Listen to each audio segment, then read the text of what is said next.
Welcome to Vivid Vibes Podcast, where we talk about information for your soul's vibration. I'm Jada. And I'm Laura.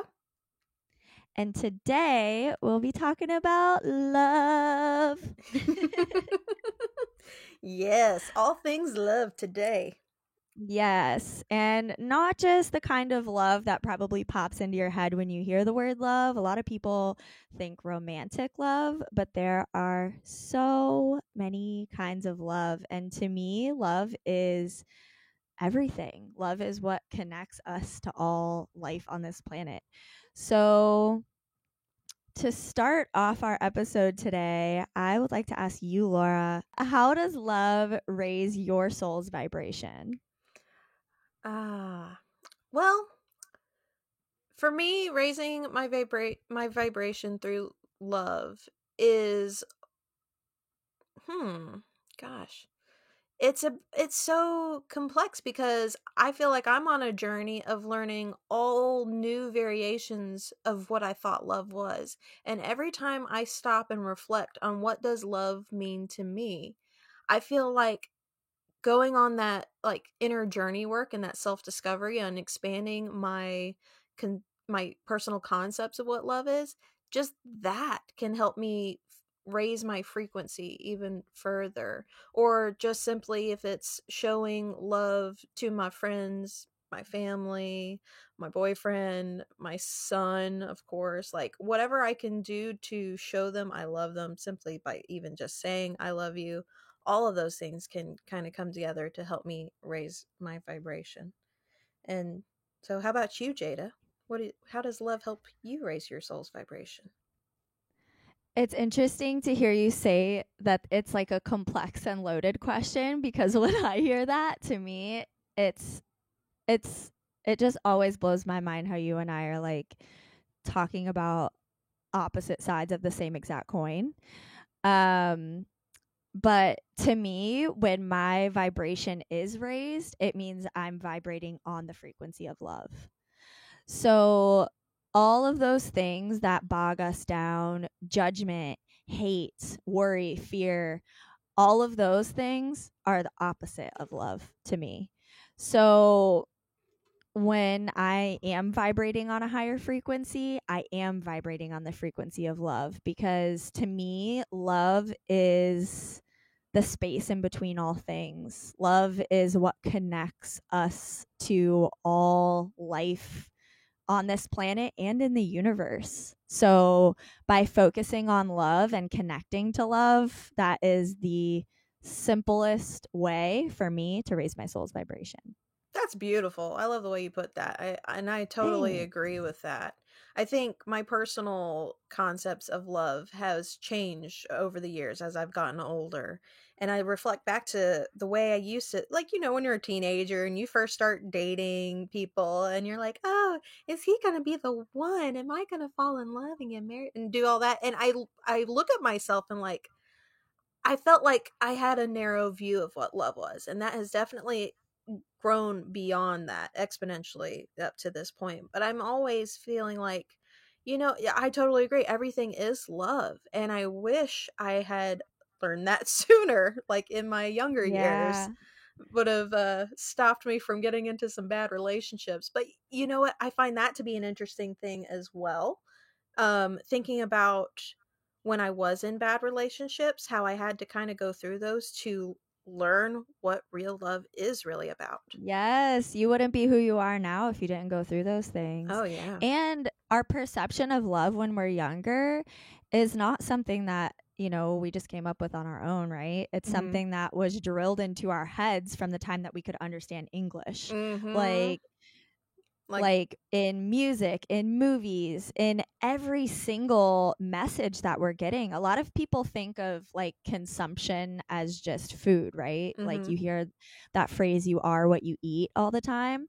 But that applies also to music and movies and TV and news and all of that. And from the time that we're like 5 years old, like I remember when I was 5 years old, my best friend's mom bought me and her each a copy of the Backstreet Boys CD Millennium. Oh, I had that too, and girl. Yes. Oh man. Wow. I never really thought about the fact that I'm a millennial and the first CD I ever owned was Millennium.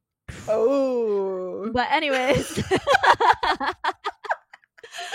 but anyways, there were so many songs on that album about love and sacrificing for love and let me show you how to love and all this, and so it was like all these messages of romantic love Mm-hmm. were put into my mind literally from the time I was in kindergarten. Like that's insane. But Mm-hmm. it's happening to everyone, you know? Oh yeah, like pop music in general, I think is just it's a field that like that's kind of the big message that's fueling the industry, and just like that's what you hear everybody singing about, and that they are marketing All to a music. younger crowd. Oh yeah, Yeah, all music. yeah. Like rock music, country music, rap music Mm-hmm. even. Any I mean, I mainstream, feel really. like yeah, honestly though, all of it. Like Yeah. even the indie stuff, you know, is still talking about love or lust. Let's talk Well, about the difference yeah. between those. Oh yes, yes. Okay. So tell me, Jada, what is your or what does love and lust mean to you? What is the difference between the two on your perspective? So, to me, lust is straight up sexual desire. And so many times we get that confused with love because it is our primal instinct to reproduce no matter how much we want to deny that. On a primal level, the reason that we're attracted to the people that we're attracted to is because our DNA and our genes would be a good match with their genes, right? So that driving force, that lust, that primal instinct to mate with them, that's lust, you know? Mm-hmm. And oh man, can that get you into a boatload of trouble? I've been there. It can be a wonderful, fun experience, but it can also be a blinding experience. Like Mm-hmm. I've been in situations where this is definitely not a PG episode, but I've been in situations where uh the sex was so good, I just couldn't leave. I feel weird Damn, talking girl. about this. But hey, some people are gonna be listening here like that's not a bad problem to have. Yeah, But right? But you know what? Coming back to what love is, that person was not that person did not have my best interest in mind. That person did not care about my heart.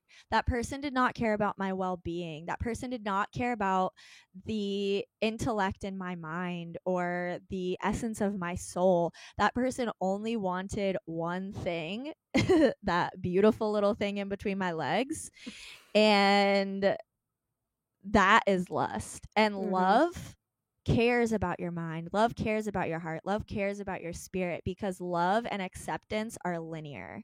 Love and acceptance are, to me, the same thing. Like, Mm-hmm. whenever you love someone, you accept all of them, their mind, their body, their soul, their heart.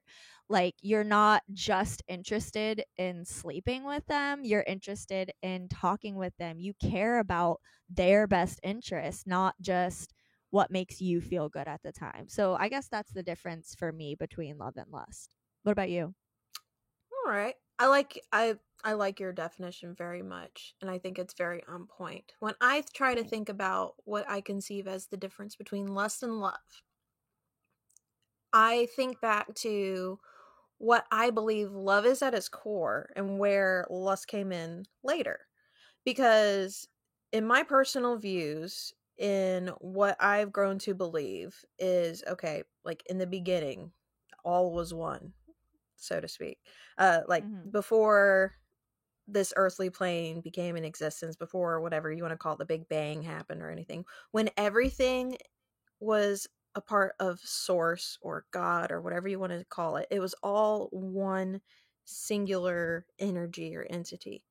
That beginning energy was nothing but love.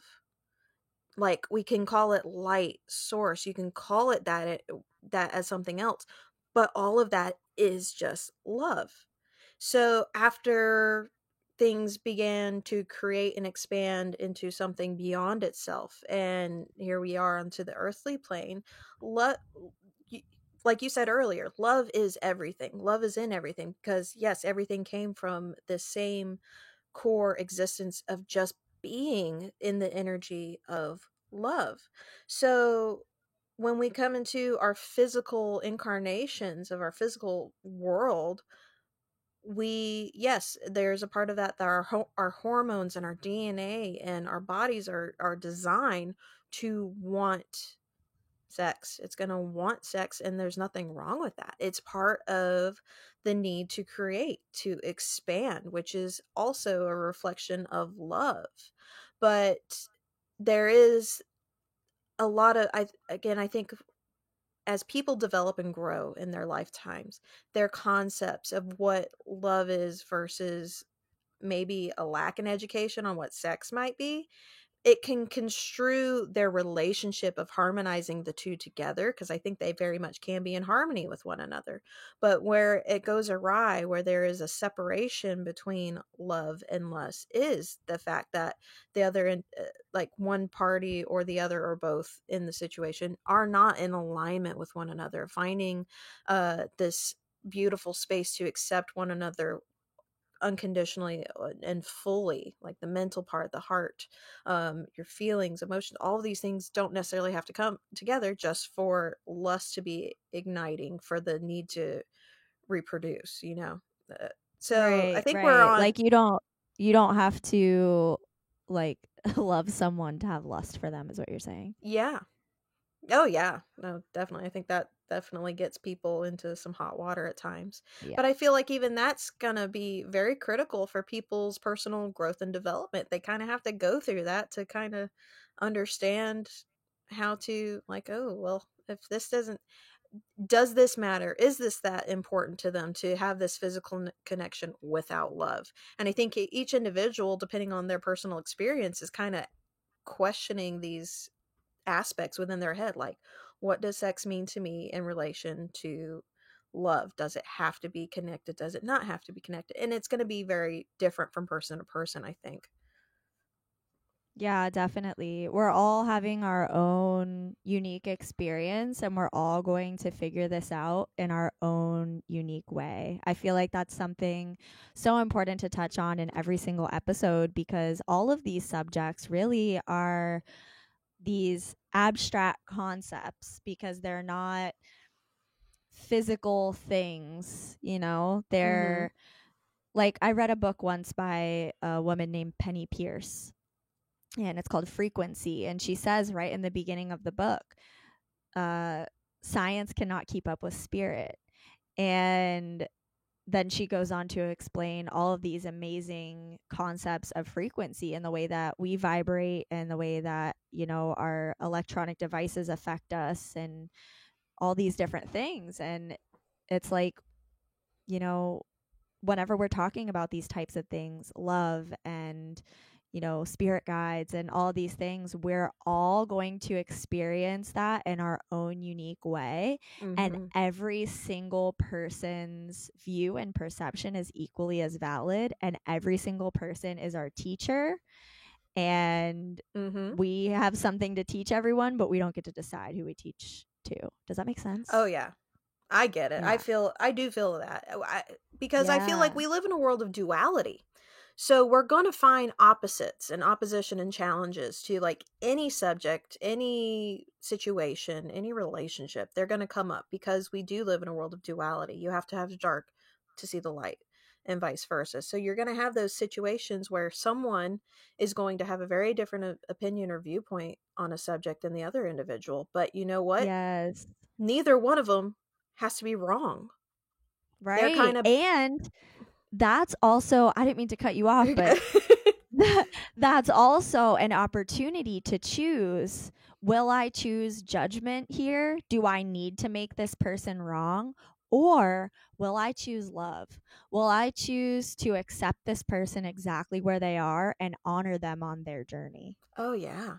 because I think that's also part of their growing, their life lessons that they have to accept, because I think a lot of people feel like the need to take sides.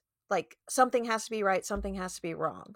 Because 100%. people feel the need to take those sides because it's a self-preservation mechanism. I feel like the need to find the right answer is going to drive them because they're fearful of making the wrong choice or doing the wrong thing, because what if it ends up in calamity or harm to me or to those that I love? There's all these like deeper reasonings for anybody's uh when they're trying to make a decision on something. There's a lot of complex parts to it. It's not just like, oh, you're like, even if someone's going to call me out and say, oh, you're wrong, that's bullshit or whatever about a particular viewpoint that I have, and they get so heated over it. It's a matter like they are thinking that somehow my decision impacts their decision, or somehow my viewpoint is going to harm their reality. But again, we're all in duality. Their reality is theirs. I can't influence that unless whatever I say might resonate on a vibrational frequency to some extent to them. But we as individuals are all in control of our unique reality, what we are perceiving, what we're becoming aware of. No one person can make you feel a certain way, but you can allow yourself to feel something because it resonates with a chord that someone else presented. Absolutely. And what you're explaining right there is a prime example of ego. Mm-hmm. Our ego, a lot of times we hear about the ego in the spiritual community as something that needs to be killed. We need to kill the ego, right? Mm-hmm. But I learned over this past weekend, someone said to me that an ego death isn't necessarily killing your ego, because, your ego also includes things like your titles, like mother or girlfriend or daughter or sister or friend, like those are parts of your ego. Artist, things that you like to do, those are part of your ego. But an ego death isn't necessarily killing those parts of yourself. An ego death is dropping all of the illusions that you've collected over the years that are making you think that you're safer for holding on to them. Does that make sense? Mm-hmm. Like what you're saying about, someone getting really heated and offended. So I have a lot of religious family, and my dad and I sometimes will talk about spirituality. And for me, separating religion from spirituality was a process because it had been so ingrained into me from, I was in Sunday school from the time I was like 3 years old. So to see him get so upset about certain things, or like my mom get so upset whenever, like, I shared something the other day that said something about it was from that group, Wandering Witches Gather Here. Mm-hmm. And she commented on it and she said, "Wandering witches?" Blasphemy. and I was like, "Yes, witches who wander." But but like, you know, I promise I'm trying to make a point here.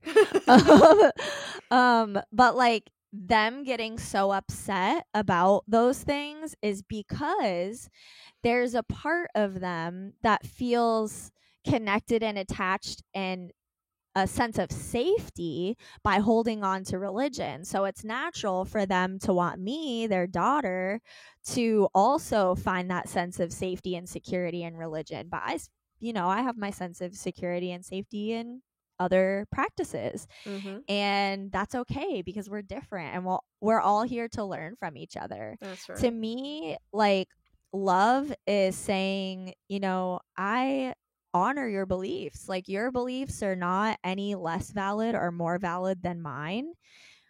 And you are 1000% entitled to believe whatever you believe in, Yeah. If you like, I've had conversations with people who thought the earth is flat. Like, there are probably people listening to this who truly honestly believe the earth is flat. And like, I don't think the earth is flat, but I'm not going to sit here and try to tell you you're wrong. Like, I'll have a conversation with you about it. But to me, when respect is no longer on the table, when you're trying to tell me what I have to believe, that's when I'm out. That's when the Right. conversation's over, Right. because that's when love is not involved. Mm-hmm. Love and respect are synonymous, I think. Mm-hmm. I would love for people to be able to get into the space where when they can discuss topics that are of contrasting views and genuinely ask questions to try to understand the opposite viewpoint. Not to challenge it, not to try to convince the other individual that they're wrong, but both sides could come together and just ask questions to try to get to know, just to try to understand how the other person came to that conclusion. Yes. How did they get to that point of believing what they do believe? Whether we agree Like, with it or not, just trying to understand it. dude, my friend Constance just the other day was saying, I wish more people sought to understand instead of trying to be understood. Oh, And to that's very me, that was profound. profound. Yeah. Like, imagine how much more harmony we could all live in if we just spent more time trying to understand than trying to be understood. It used to be a war tactic to I couldn't tell you exactly when, but I dated a guy back in February who was kind of a history buff, and he told me about this. There was someone who would like conquer cities or villages, and he would turn the people against each other and divide them up into groups, and they would all just kill each other. Like, Mm, and think about that on a grander scale. Think about that in our society now, right? right. There are all of these us and them choices that we make in Western civilization, Mm-hmm. Democrat or Republican, pro life or pro choice, Mm-hmm. socialist or capitalist. Mm-hmm. Even now, like vegan and not vegan. Like, why is saying what you eat like saying where you went to college? Like, why is that a thing? Mm-hmm. All of these things. So what if instead of saying, like, getting up on our fucking soapbox and saying, hey everybody, this is why I'm right, what if we got down off the soapbox and we remembered that we are all equals here on this planet, and we just try to understand each other, because we are so much more powerful when we stand together. Mm-hmm.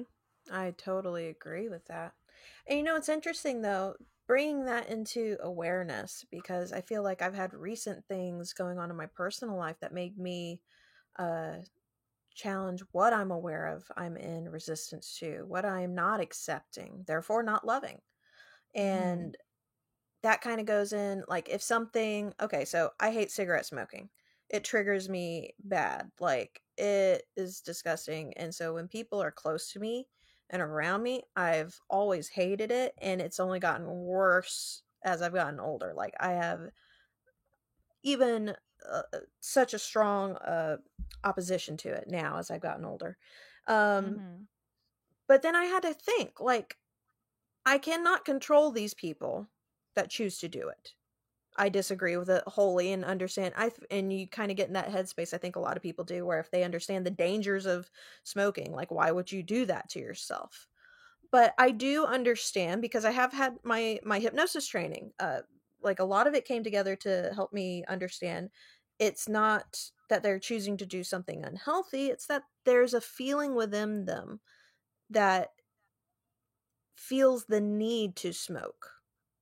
There is some sort of emotional need for a sense of security or something to that extent, and it's going to vary from person to person. But there's usually something. There's a feeling within an individual that they do not understand, so therefore they feel the need to smoke, and then they do it. And so, me trying to understand this individual as to why they do what they do has helped me come to terms with something I cannot stop. I cannot control this. I cannot obliterate cigarettes off the face of the planet. I am one person. I cannot prevent this from happening. But I can grow to even understand something that I dislike so much, and still try to understand the individual as to why they do that, and not make them feel as if I'm rejecting them, or make them feel like I do not accept them. I can still love somebody and not like what they are doing, and not Mhm. particularly accept this, or no, I can accept it. That doesn't mean I have to like it. Yep, exactly. Like man, you don't even have to like somebody to love them. Oh yeah. Oh, That I 100%. feel like is really important to acknowledge. I think, you know, a lot of people believe, I know there has been a time in my life in the past where I felt like I was preserving myself by being mean to certain people or pushing certain people away. Mhm. And I wasn't hurting them, I was hurting myself. Right. Like, by acting mean or hateful to someone, we're not protecting ourselves, we're hurting ourselves. Like, by showing that person love, and you know, showing a person love doesn't have to mean going up and being like, "Oh my god, hey, how are you?" You know, you don't have to pretend to like them, Mhm. but by just being civil with them and being kind, we're not just like making the world a better place, but we're making our own little world a better place because we're not putting ourselves through that suffering and we're not putting other people through that suffering, Oh you yeah. know? Oh yeah. Gosh, and even this is something that's come up with people I've known who've had kind of rough relationships, kind of hard for them to understand because they feel that they love this individual so much, yet they know that the person that they love is toxic for them. And I've come to the conclusion, well, you know what? You can love somebody without necessarily being with them, without being in a relationship. 100%. Yeah, it's something like people are kind of, to me, that is unconditional love. That you can love somebody without having to be in a relationship with them, whether or not it is a romantic relationship or a friend relationship or family bonds. Unconditional love is that you have not put a condition upon why you love this person. There's Yes. not a condition that you have to be in a relationship with them in order to show Mm. them love.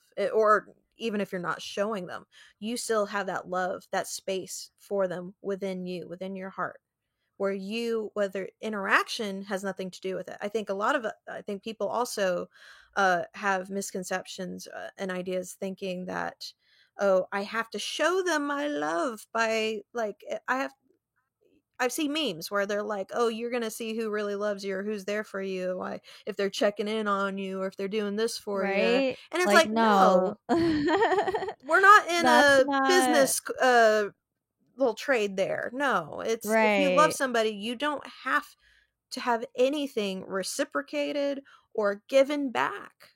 It's just accepting them as they are without trying to change them, without I trying to feel get like anything from it. I feel like what you're touching on here is the difference between attachment and connection. Oh yeah. Like, attachment is so often confused with love. Mhm. There are so many times when people, you know, I myself in the past have confused this, you know, this feeling of I can't live without this person. That's Mhm. attachment, and that's not healthy. No. Like, Yeah, I know what you mean. codependency and thinking that you need a person to live, that's not healthy. Mhm. And what you're saying also about like being able to give love and not have it reciprocated, that's like the understanding that love flows to us in infinite supply, and the understanding that we have to fill up our own cup before we can let it overflow to other people. And that kind of comes back to self-love, which we have a whole nother episode on. But Mhm. having that connection to your own heart and understanding that your heart is like a spring that never, ever, ever runs out. And the source of the love that flows out of your heart is divine source, and it's all around you and above you and under you, and you have access to it whenever you want. But if you leave someone, and say after hanging out with someone who's your friend, and you feel drained and you feel empty, then maybe ask yourself, do I am I filling up my own cup before I go hang out with this person? Is this person draining me? Like, is this person, you know, yes, it is, of course, okay to love and not have it reciprocated. But if that is what's going on, do you really have a connection with this person, or do you have an attachment to this person to where you feel like you want to hang out with them because you don't want to be alone, but they're just sucking up all your goodness and not, Right. But returning? but then even if, like you're saying, they don't want to be alone, that's something that people have to reflect inwardly on and address, I feel. And that's not necessarily an easy thing to do, by no means. I think we all are going to struggle with what we feel is isolating or what is loneliness to us on an individual basis. But if we are yeah, we definitely have to look at this relationship that we have with a person, whether it's friendship or otherwise, and see, how do we get to that space where we are no longer trying to fill this void? Where can we fill the void with love within us, in order so that, you're right, so that that cup can overflow, so it can reach to others? Because at that point, you don't even have to try.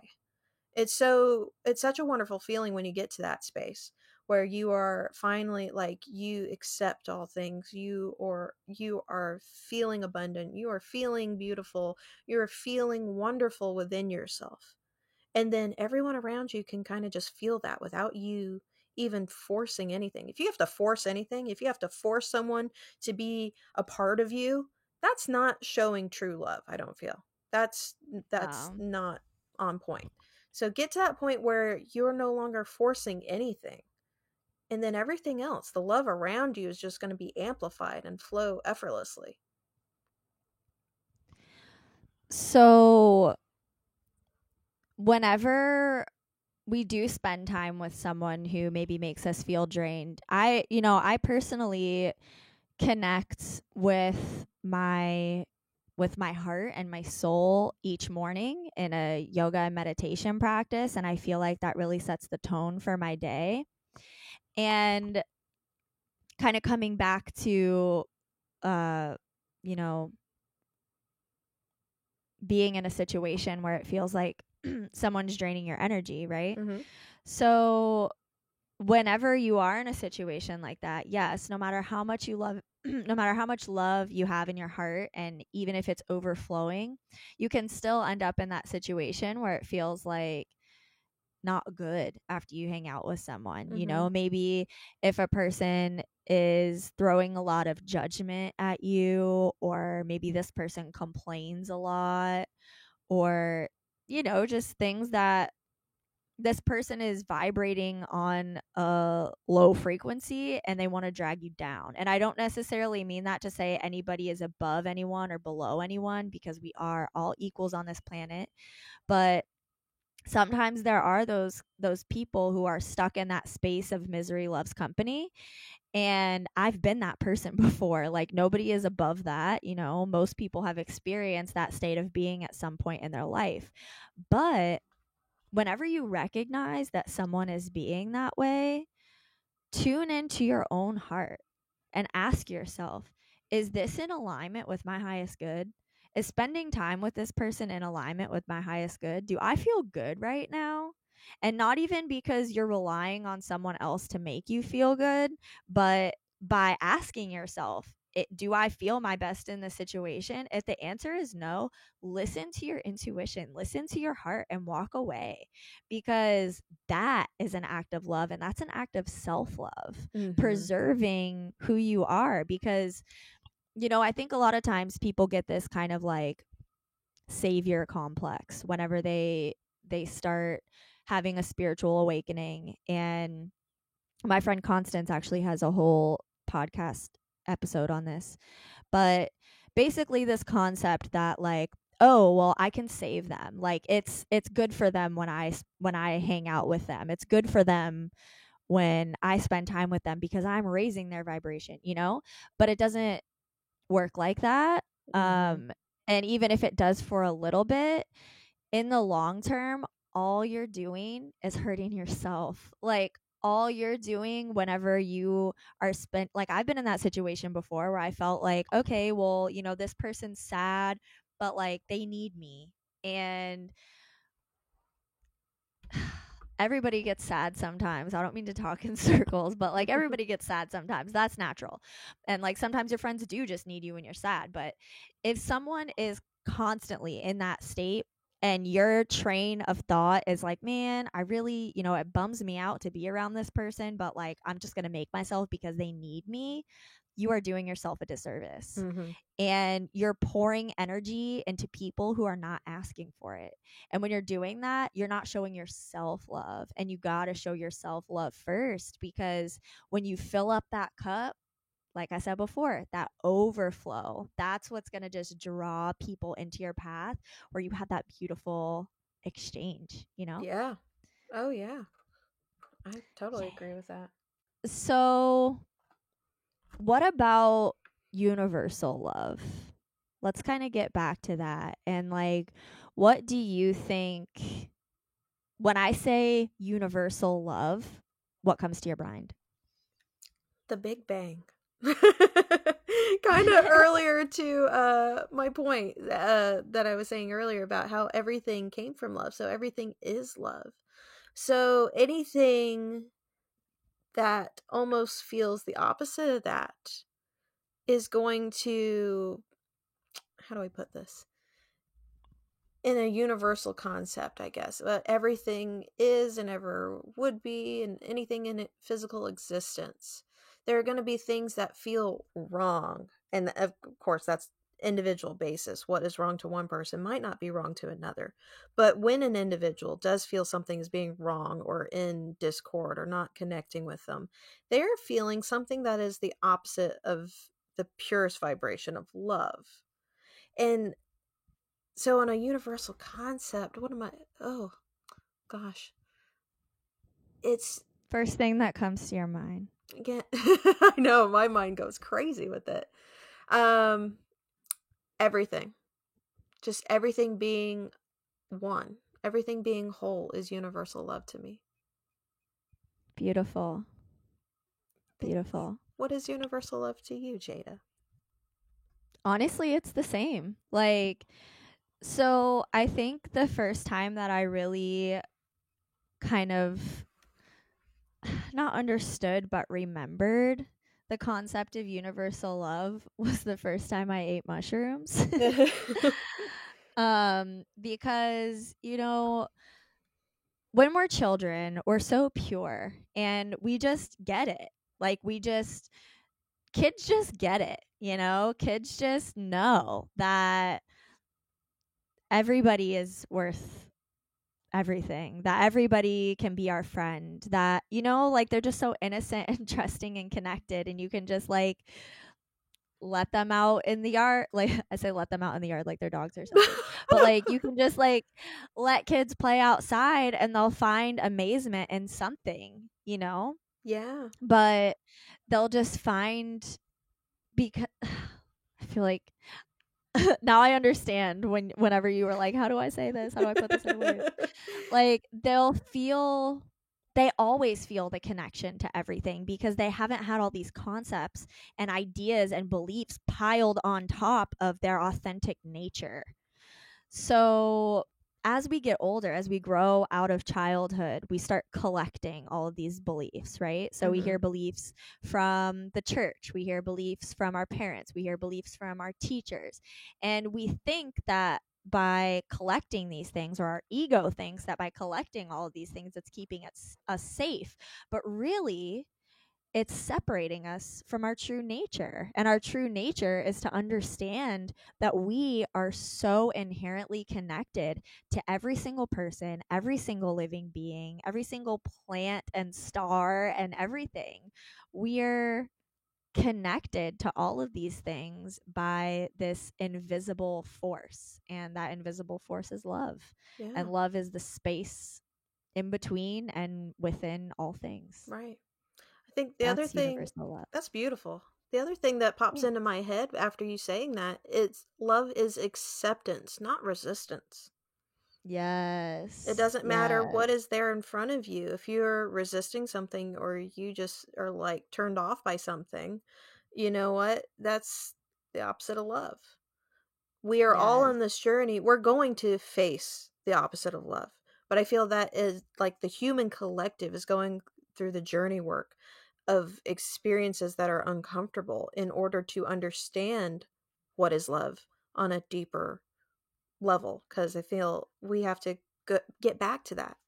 We have to work back at that because it is misconstrued on a wide scale level right now. There is so much Absolutely. division and opposition in the world. And even like right now, when there are people who I'm noticing with the whole COVID-19 thing, like there's so many people that are taking a strong stance one way or the other. Some people thinking it's a hoax, some people thinking it's the end of times because of this disease. And you know what? I feel like there's so much of this that we might not be able to understand, not know 100% because there's so many variables with the situation. But ultimately, we all have to kind of take the time maybe to listen to the other side, but not oppose the other side. But again, try to understand them, to learn how to accept Yes. things versus creating more division amongst ourselves. Yes. Because that need to put labels and beliefs and all that, that is not your soul. That is not love. That is your ego, your egoic mind trying to make sense of everything. Right. But by listening to other people, by trying to understand, we can remember that we're all just seeing different perspectives of the same subject. Like we are talking about the same subject. And Right. I don't need you to agree with me for me to love you and accept you. That's right. But Yeah. so, what are some ways that people can reconnect with love? What are, Meditation. yes, I agree Oh, yeah, 1000%. meditation is big because at that point, when you take the time to meditate, you're reflecting inwardly. You are no longer, you can't be in a state of resisting yourself to reflect inwardly. You have to be in a state of learning how to accept yourself, seeing what is within you, what discomfort or what aspects within you are you not happy with. Well, reflect on that. Go inward and find why that might be, to learn how to integrate it back within you in a healthy way, so that again you are learning to accept yourself rather than resist yourself. And when you do that inwardly, that again it radiates outwardly to those around you, and now you are sharing that love energetically. It doesn't have to be forced, it doesn't have to have words, it doesn't have to have actions, but you are then the self-love that you give to yourself inwardly and taking a moment to yourself and finding all those aspects within you. Again, accept it, and then it just radiates to everything else. So that's what I think. Nice. How about you, Jada? What's something else you can recommend for people to do? Well, of course, I recommend a daily meditation practice in the morning, even if it's 5 minutes. Um, and as far as that, like, consistency is more important than duration. So, literally, even if you just set a 5 minute timer and just sit in stillness and focus on your breath, you will notice a difference over time. Oh yeah. And it might not be easy the first few times, but the more you do it, the easier it will get. Right. Other ways to connect with love. So, first, I feel like to connect with love, it's important to remember that it's not something outside of you that you have to go reaching for. It's just something that you have to remember already exists within you, and it always exists within you. So, I would say besides meditation, movement is a great way to awaken those feelings of love and higher vibration within yourself. whether it's, you know, something more disciplined like yoga or something a little bit more creative and free like dancing, putting on a song and dancing for the entire song will immediately wake up feelings of love within you. And the last one I'll recommend is plant medicine. And, you know, I wouldn't necessarily recommend just going willy-nilly and like eating a bunch of mushrooms in your living room if you've never experienced that, but maybe doing something in a retreat setting or with a medicine woman or a medicine man. And there are so many different plant medicines that can help you just remember the wisdom and the love that exists Right. within you. Well, the plant medicines can just help aid with removing the resistance that an individual might have within them. Like if it's 100%. I think that's the And biggest thing. remind you of the connection that you have to everything. Mm-hmm. It's I kind of think of some plant medicines. It, you know, it depends. There's literally plant medicines for everything, but I think of some plant medicines as like expedited meditation. So I wouldn't replace meditation with plant medicine. I think that's not a good idea. You have to find a balance with it. Yeah, totally. Right. And I want to say this, just I feel like some people have to understand there's a difference between using plant medicines to aid their awareness and, again, releasing those resistances versus people using plant medicines as escapism from their problems. Yes. People yes. have And to it get all very comes self-aware. down to intention. And it's not you know, it's the difference between using something to, oh, let's go, you know, trip, or like, hey, you know, I'm trying to shed some demons today, you know? Like it's there's definitely a difference between intentionally using plant medicines and just trying to get turned. So I don't recommend the latter. Can we put that on a t-shirt? I like the way you phrased that. Yeah, I'll wear it at a music festival. Oh man. All right. Well, this was a beautiful episode and our 10th episode. Oh, woohoo. So yeah, thank you so much for listening, guys. Do you have anything else that you want to add, Laura?